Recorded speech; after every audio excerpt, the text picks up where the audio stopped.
Di dalam kitab Ma'ani Al-Quran dijelaskan, amal soleh itu ada berupa ibadah makruh. Ibadah-ibadah yang kita lakukan adalah amal soleh. Saum, salat, haji, amal soleh. Namun tidak cukup itu.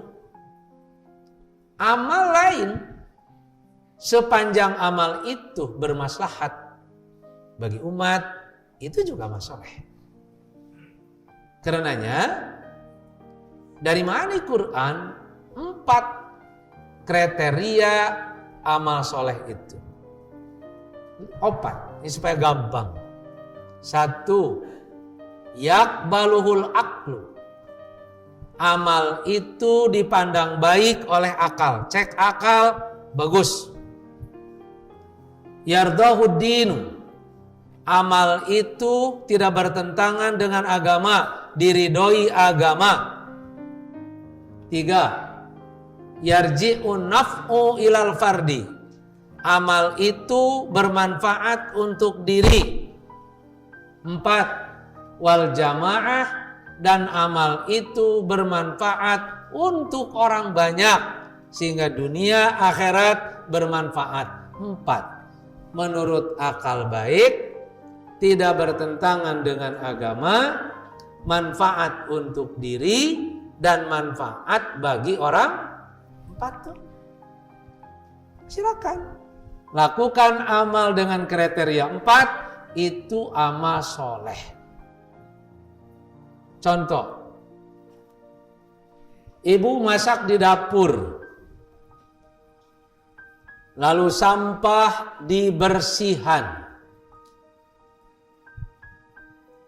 Lihat oleh akal, baik tidak menurut akal? Baik. Bersih menurut agama, baik tidak? Baik. Manfaat tidak dapur bersih untuk diri kita? Manfaat 3 tah kriterianya sudah masuk. Lalu sampah nu diasupkeun kana keresek, dialungkeun kaburuan batur. Nah, ini yang mengganggu kehidupan orang lain.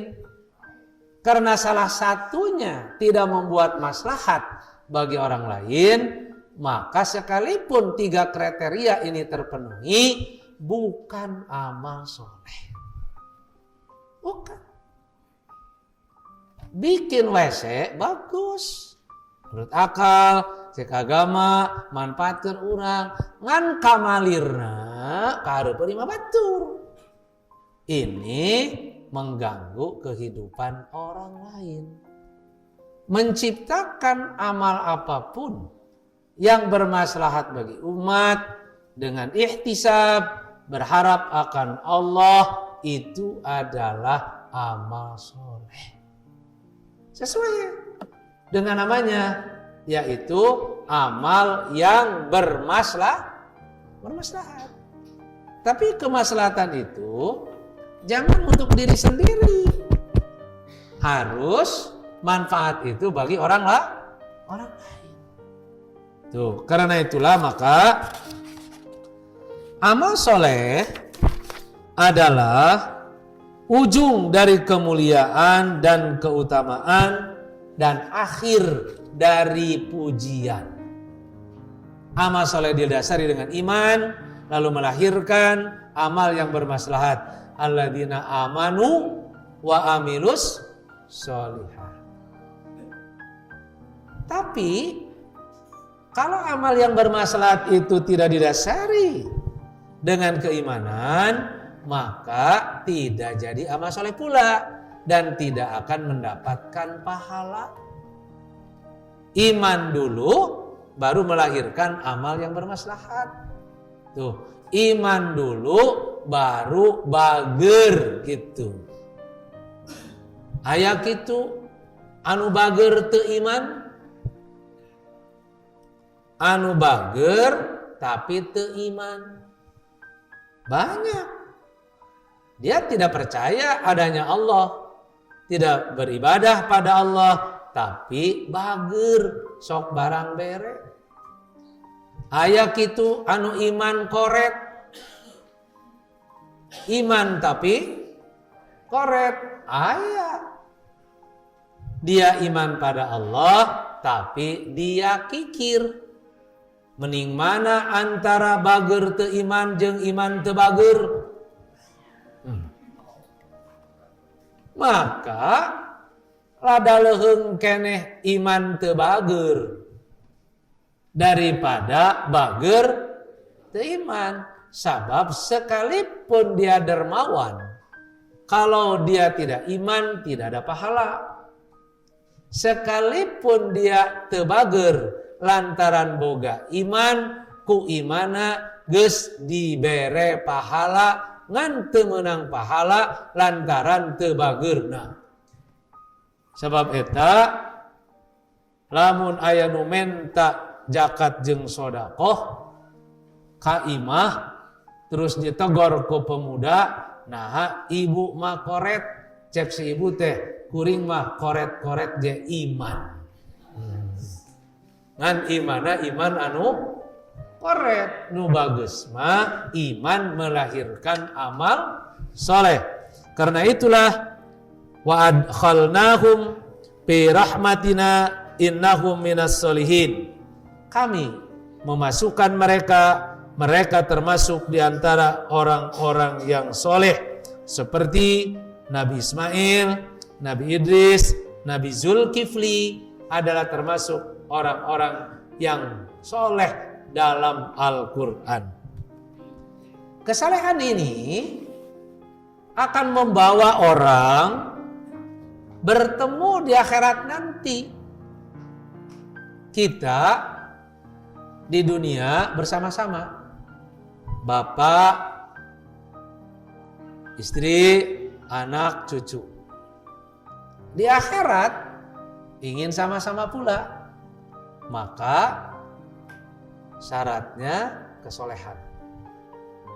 Semua keluarga di akhirat nanti akan berkumpul dengan syarat semua adalah orang soleh.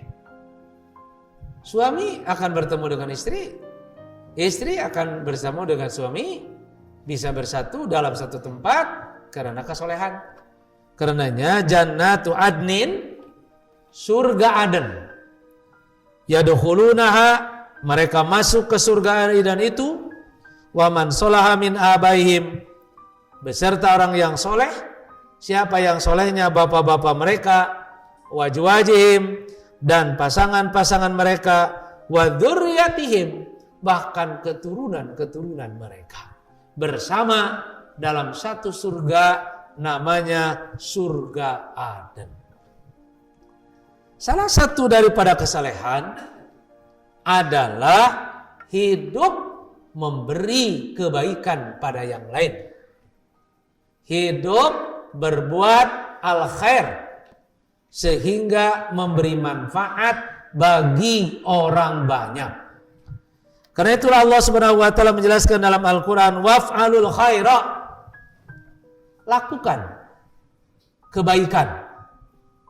La'allakum tuflihun, kalau kalian ingin hidup bahagia nanti.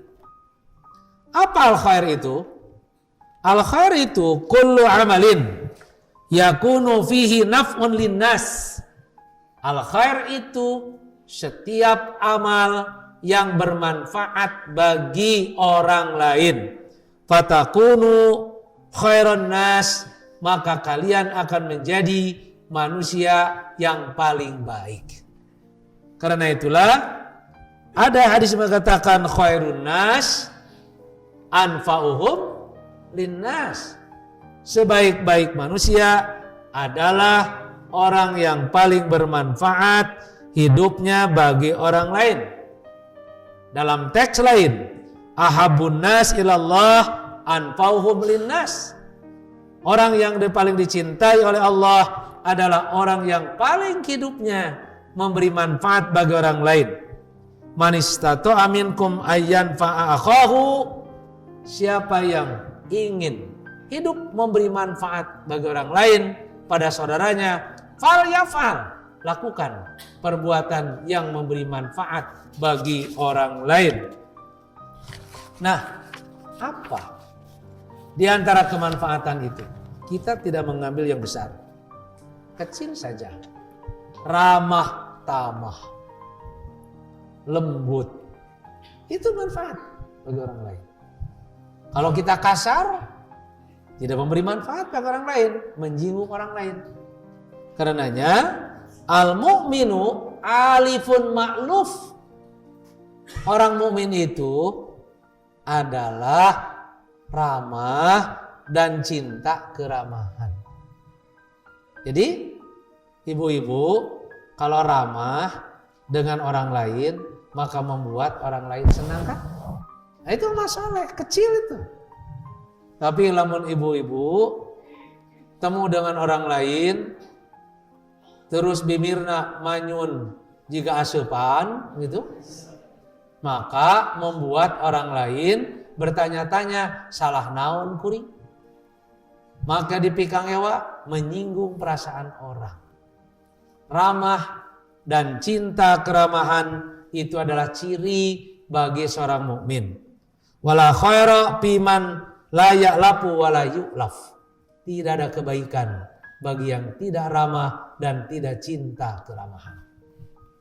Apa ciri keramahan itu? Sederhana. Amaratul muslimin wasiddiqin wasyuhada wassolihin. Tanda-tanda orang muslim dan tanda-tanda orang siddiqin dan tanda syuhada, tanda orang solih adalah al-basyashah idza tajawarun. Kalau bertemu senyum. Nah, jadi senyum saja sudah amal soleh. Naon hesena senyum, teu kudu meuli ka toko. Aya di diri urang sorangan, amprok jeung batur senyum. Aya di nu ngaliwat senyum, gitu. Maka senyum jadi amal soleh. Tak mun balik ngaji, setiap amprok jeung jalma senyum, begitu. Nah, setelah senyum, musafahah, berjabatan tangan. Berjabatan tangan amal soleh. Setelah berjabatan tangan, tarhib, lalu sapa. Jadi, sabda Nabi, senyum, jabatan tangan, lalu sapa. Jadi, begitu ketemu, idal taqau, jika kita bertemu dengan orang, basyashah, senyum, terus salaman, terus taros, bade kamana. Kalau saya menyebutnya mungkin adalah 4S. Kalau mau ditambah 1, salam, assalamualaikum. Lalu setelah itu basyashah, senyum. Senyum terus musafahah, jabat tangan. Jabat tangan terus tarhib, bade kamana. Nah, itu amal soleh tuh. Tiap hari kita melakukan amal itu, coba bayangkan. Berteman dengan perilaku yang baik, maka kita pulang ke Allah, kita dikubur bersama-sama dengan amal soleh. Amal soleh tidak akan mati sampai dibangkitkan, dia yang akan mendampingi kita. Tidak susah. Jangan yang besar-besar, mulai saja dari yang kecil. Kita berteman setiap hari menjadi orang baik terhadap orang lain. Saya kutip dari Imam At-Tabrani. Kita itu bisa beramal soleh dengan bimal, harta, bisa. Kita bisa beramal soleh al-jah, dengan jabatan, mun boga jabatan. 3, kita bisa beramal soleh ilmi, dengan ilmu. Dan 4, kita bisa beramal soleh bil amal, dengan perbuatan. Mana? Orang benghar bisa amal soleh. Orang jadi bisabat bisa jadi amal soleh. Orang punya ilmu bisa amal soleh. Orang juga beramal, punya pekerjaan, bisa untuk beramal soleh. Bani Nidar itu orang yang hidup di Kuba.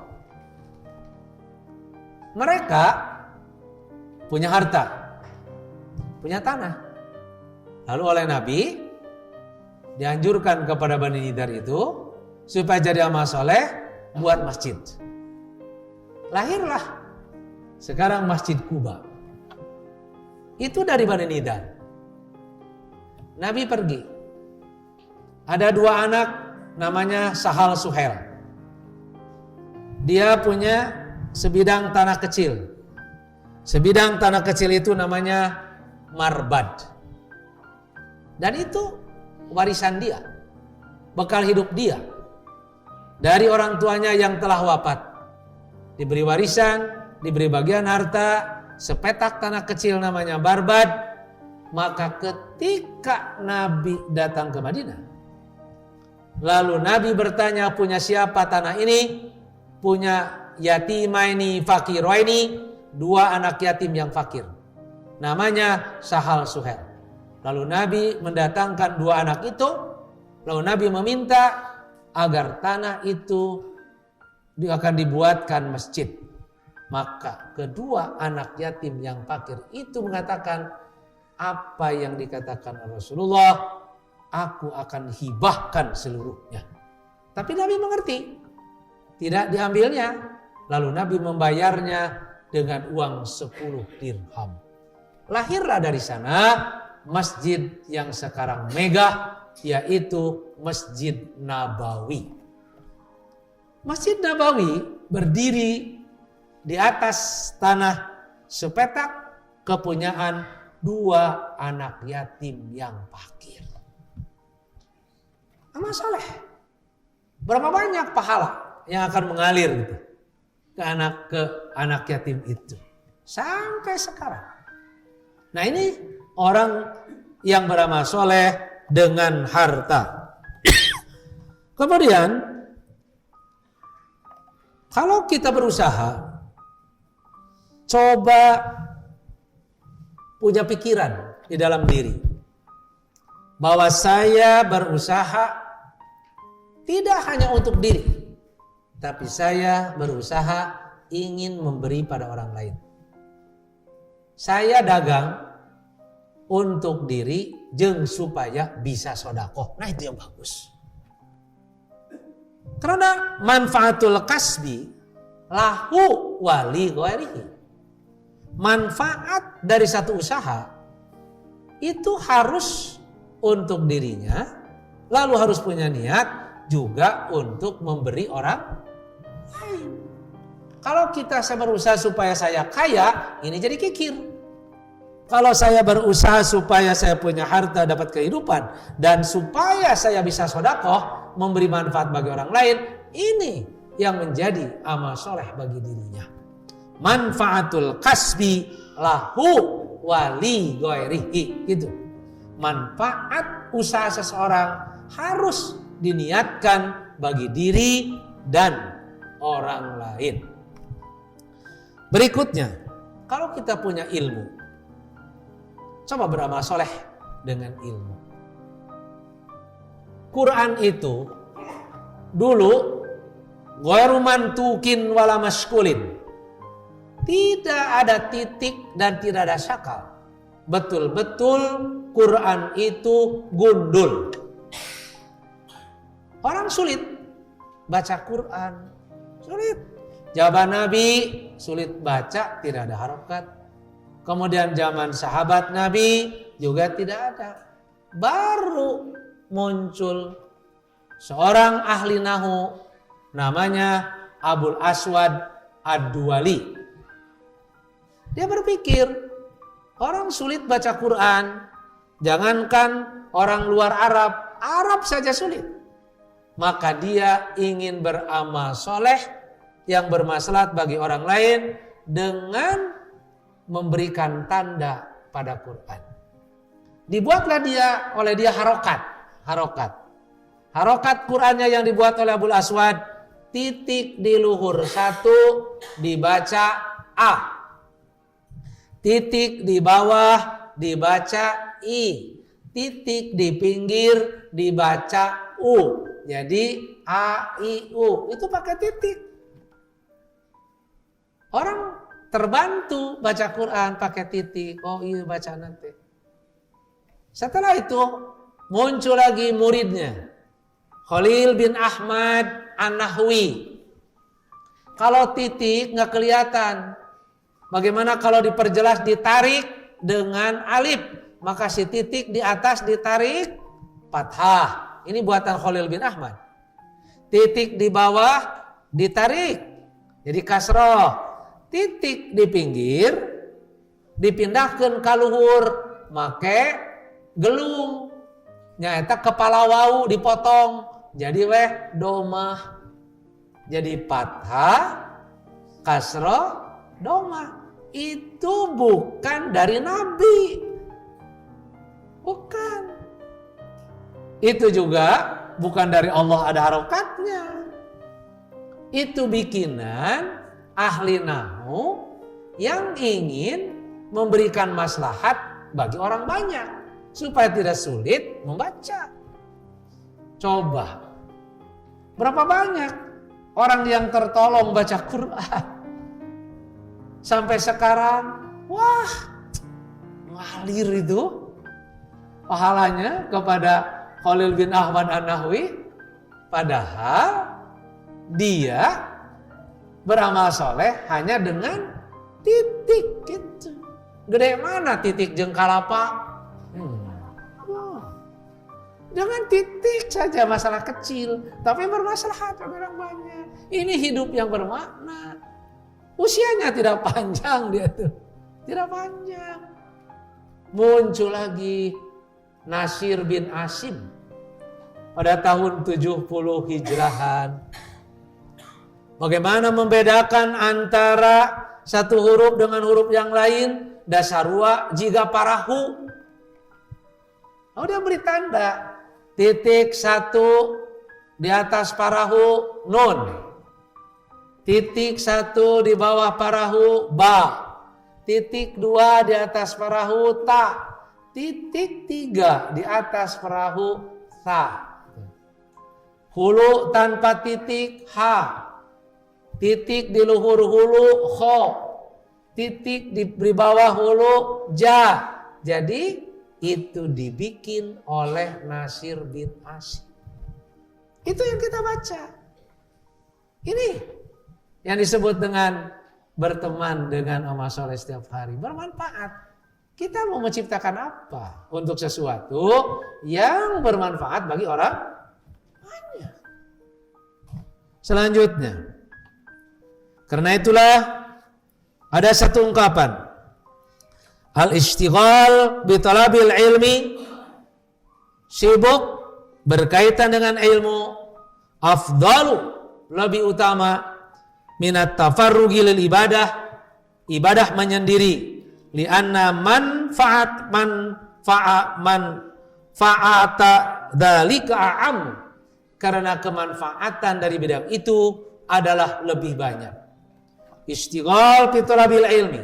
Sibuk urusan kaitan dengan ilmu itu lebih manfaat ketimbang sholat mandiri, ibadah mandiri, karena kemanfaatan lebih banyak. Lebih banyak manfaat bagi orang, ada lebih banyak amal soleh yang diterima oleh dirinya. Sekarang kalau kita mau beramal soleh dengan amal, sekarang dengan amal, kita sebagai apa? Saya sebagai petani. Nah gitu. Anggap saja bahwa di daerah ini adalah rata-rata umumnya petani. Bagaimana supaya ini jadi maslahat bagi orang? Kalau ditanya seorang petani sini, untuk apa nanam padi? Reker naon melak pare? Keur saha melak pare teh gitu. Mungkin jawabannya, saya menanam padi untuk saya supaya saya bisa manen. Bagus. Tapi maslahatnya kurang. Coba perlebar. manfaatnya itu. Saya nanam padi supaya saya punya padi, lalu saya bisa sedekah. Manfaat tuh. Padinya buat saya, jaramina keur binatangnya, terus sesana keur manuk. Jadi melebar, makhluk lain pun kebagian. Ini amal soleh bagi yang lain.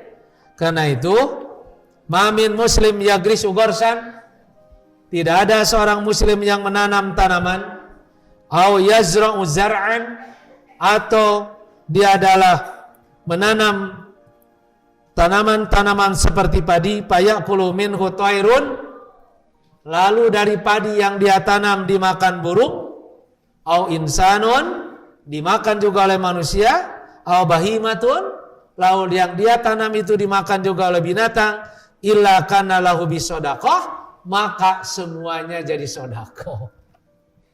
Nu dituang kurang jadi sodaqah, nu dipasikeun ka batur jadi sodaqah, jarami na keur sapi jadi sodaqah, sesa na keur manuk jadi sodaqah. Coba satu amal melebar manfaatnya. Kemudian yang terakhir, jika kita menjadi seorang pejabat, kita bisa beramal soleh lewat jabatan. Kita manfaatkan jabatan itu untuk memberi maslahat bagi orang banyak. Karenanya Al-Fadil bin Iyas dan Ahmad bin Hanbal ketika ditanya, kalau dakwah mau lewat apa? Maka keduanya menjawab, jika saya punya kesempatan untuk memiliki sultan, maka saya akan dakwah lewat jabatan. Oh, kenapa? Karena kalau pejabat bisa ngajak rakyat. Ini masalah.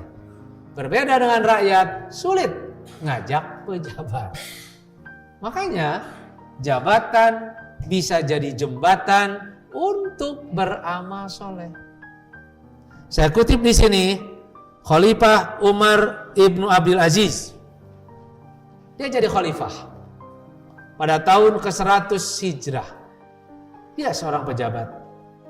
Maka dia manfaatkan jabatan itu untuk tadwin sunnah nabawiyah, yaitu membukukan hadis-hadis Nabi.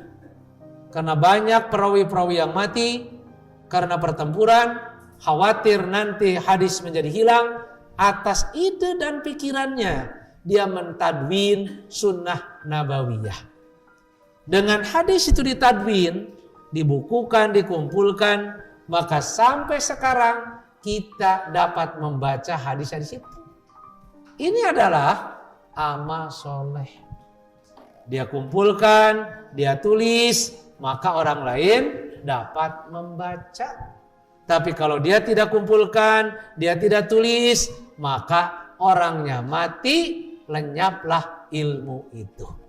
Karenanya sebaiknya kalau kita punya ilmu, apalagi kita menjadi pejabat, coba ilmu itu tuangkan dalam bentuk tulisan. Nanti tulisan akan dibaca banyak orang dan kita wafat, maka usia kita menjadi makmur. Bukan usianya yang panjang, tapi kemakmurannya bagi orang. Hasan wafat, tulisannya soal jawab. Begitu ada permasalahan, orang bertanya kepada Hasan, maka Hasan menjawab lewat tulisan. Panjang umur lah orang yang sering menulis. Ini adalah sebuah amal soleh. Karena itu kalau mau panjang umur, rajin nulis. Anu tara nulis pondok umur. Nah, naon atuh tulisan? Hutang-hutang tulis. Nah, kenapa? Karena apa yang ditulis adalah merupakan amal jariah bagi orang yang hidup pada masa berikutnya. Quran ditadwin, kita dapat membaca. Sunnah Nabawiyah ditadwin, kita pun juga dapat membacanya. Dan orang yang menulisnya adalah orang yang soleh, membuahkan dengan tinta yang dia miliki, melahirkan sebuah amal yang bermaslahat. Karena itulah, bertemanlah setiap hari dengan amal soleh, sehingga ketika kita wafat, amal soleh ikut dikubur dengan kita. Ketika kita ditanya, dia yang jawab. Ketika kita bangkit, ikut bangkit. Ketika kita berada di padang mahsyar, dia ikut mendampingi. Siapa yang tidak tertarik berteman dengan amal soleh? Aku qauli hadza wa astaghfirullah li wa lakum. Wassalamualaikum warahmatullahi wabarakatuh.